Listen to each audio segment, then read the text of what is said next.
Welcome back to the desk. The Pioneers are nearing the end of their season and here to break down everything going on at Whiteman Stadium. We have Jimmy, Andrew, John, and Anthony.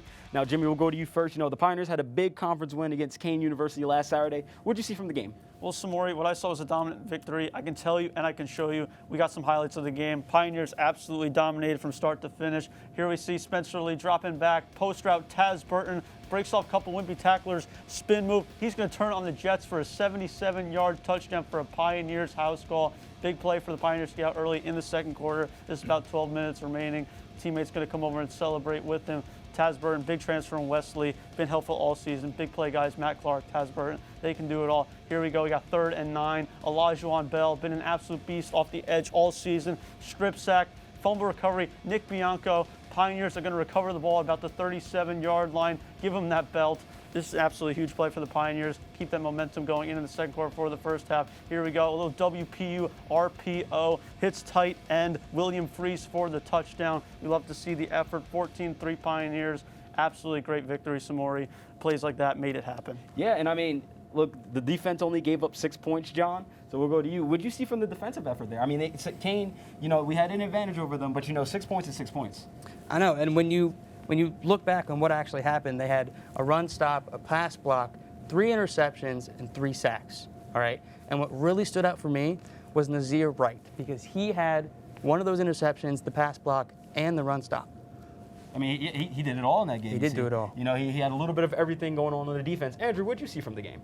I saw a great job on the defense, great job on the run game. Tariq Riddick, 23 carries, 142 yards. They defended the run game very well. They barely allowed anything, forcing 5 turnovers, and Kean was 1 for 3 on red zone chances. I mean, not going to win a football game doing that. Yeah, you stump people in the red zone, you stump them out for the whole game. Exactly. Anthony, what did you see from the game? Yeah, this was a game the Pioneers had to win, and Kean was being outscored 30-13 coming into this, so Pioneers really kept track with that.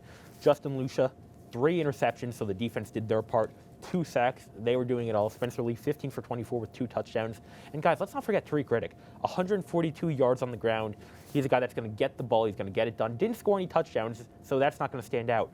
But 142 yards with the rock, that's really going to take them. See, he was able to open things up for Taz Burton and William Freese as they were able to get in the end zone. So even though he didn't score, he was still effective in the game. You know, you were able to mention Spencer Lee, our quarterback, you know, freshman. He's been doing an awesome job. John, you know, what's impressed you from him? I mean, he's a freshman, and he's got us 4 wins now. Well, we can bring up the stats for him, but what I like to call him is a true freshman, all right? So when you look at his stats, the guy's got 186 passing yards per game. He has 14 total passing touchdowns. He has a passing completion percentage of 62.2%, a passing rating of 148.4, excuse me. And then he has 9 interceptions. 4 of them, however, were from that Rowan game. So call that a bad day. Yeah. But 5 interceptions in the past month, it's pretty good. Yeah. I'm liking what I'm seeing. I am too. I think everybody on the set is.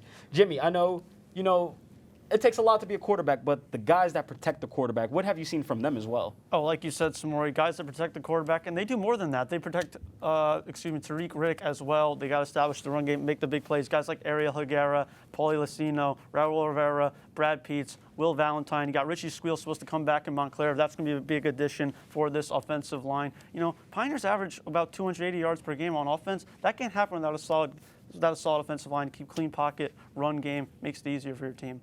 Anthony, what have you seen from Spencer Lee? Listen, the big thing with quarterbacks is not how they perform, but how they perform after a tough game. John mentioned that Rowan game, 4 interceptions, and you say, oh my God, you know, how is he going to respond to this? Very solid game against Kean. And then you go a little bit before that, almost 400 yards against Christopher Newport, 5 touchdowns. So he's really shown signs of really, really having a high ceiling. Also, he can scramble a little bit. He can even punt. Yes. He can do it all, you know. He brings a little bit of everything to the table. I really like this kid. And you were saying how he can scramble. You know, I've called a couple games. I've seen some too. I think he throws better on the run. A lot of his big plays are on the run. And Andrew, I mean, true freshman, you know, he's getting it done. He's getting it done for the Pioneers. What have you seen from him this season? Yeah, I think the big thing is he's been consistent, and that's a huge step as a freshman that you have to be consistent. I mean, you know, he's averaging about 200 yards a game. He's got 14 touchdowns on the season. If you take out that Rowan game, he's having a phenomenal season. I still think he's having a really good season this year. I mean, that was a rough game. It was a rough game. He was able to bounce back from it, and that's what we like to see from the Pioneers here. Anthony, we'll go to you. We talked about the offense on this block, But the defense, I told you, they gave up 6 points last game. And the secondary is a big reason why. Anthony, tell us about the secondary for the Pioneers here. Well, we're going to tell you about the secondary, but we're going to focus on two guys, Jojo, Kirby, and Devin Blunt. We're going to actually take a look at their stats right here. Devin Blunt came in a few years ago as a freshman. He is now a junior, but he is a sophomore athletically. He's killing it defensively. He had 4 interceptions last year. But then you look at Jojo Kirby, who is a freshman. He is a true freshman, and Devin Blunt has been a mentor to him. Kirby has 2 interceptions this year, but he actually has 2 touchdowns. He has a fumble recovery for a touchdown, and he has a 100-yard pick six against Maritime that really put the game away. Jimmy, you and I called that game. I'm sure that electrified the crowd right there. And Kirby has been a huge, huge influence to Jojo Kirby and Tyrell Wigfall. You look at the games played. They played in every game this year. Kirby with 42 total tackles, and Devin Blunt 8 pass breakups. You look at the interceptions and say, oh, that's not that high, but it's more than just interceptions. He's breaking up passes. He's defending players well, and that's why they're not throwing him the ball. Yeah, and they're not throwing it away because those guys will pick the ball off. I've seen 100%. when Devin Blunt first came in, I said on WP Sports, watch out for him. I believe he had 4 picks in his first couple games as a William Patterson Pioneer. Yep. I mean, Jimmy, you were there for the 100-yard touchdown interception. How do you think the secondary is doing this year, specifically those 2? Oh, it's absolutely electric watching them play, especially guys like freshman, sophomore Devin Blunt. He got a couple of years under his belt now. But Jojo Kirby, NJAC Player of the Week, guys. He had 13, 14 total tackles this week. You get that interception, help seal the game late. That front 7 also makes it so much easier for those guys in the secondary. Devin Blunt, a ton of pass breakups. They each have a ton of tackles. It's not just deflecting the ball. It's keeping plays dead. Yeah, John? I totally agree. When I watched that Kean game, what I noticed was that the team itself was working as a whole, right? So it wasn't just Jojo Kirby and Devin Blunt. It was the entire team. It was Nazir Wright, Jojo Kirby, Devin Blunt, and then everyone else just working as a team to get the job done and leave them with 6 points. Now, Andrew, we have a big game tomorrow. We have the Route 46 rivalry. What do we see from this game tomorrow? I mean, it's a big one, and it's the last home game here.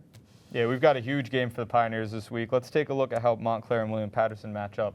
So Montclair has a 2-6 record against William Patterson's 4-4. Montclair's averaging about 14 points a game compared to William Patterson's 25. And then William Patterson blowing Montclair out of the water, 237 passing yards to 126. Rushing yards are about the same at 115 and 103. And penalties, William Patterson has to get those down, averaging 9 a game compared to Montclair's 6.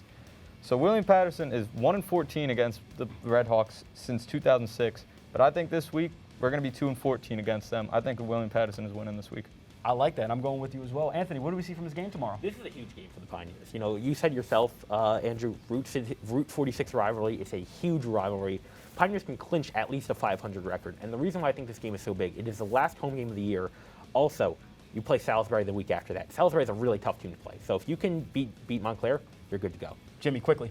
Well, this is one of the few teams that match up with the Pioneers as far as running the ball successfully. That front 7, Salgado, Tahir Taylor, Elijah Bell, they're going to have to make plays. Sean Maldonado, they can stop the run and force Montclair State to pass. We just saw 130 yards passing through the air. That's not that much. That secondary we alluded to before. If they can shut it down, Pioneers get to 5-4 on the season. Hey, that would be a big landmark for the Pioneers to get to 5-4. But we just hope that they continue to push those momentum. Hey, look, we got a big game tomorrow. Our director, Steve Mulder, will be on the call with me, so we can't wait for it. But we're going to go with the MLB crew as they throw a fastball and they wrap up the World Series. Keep it locked here on WPTV.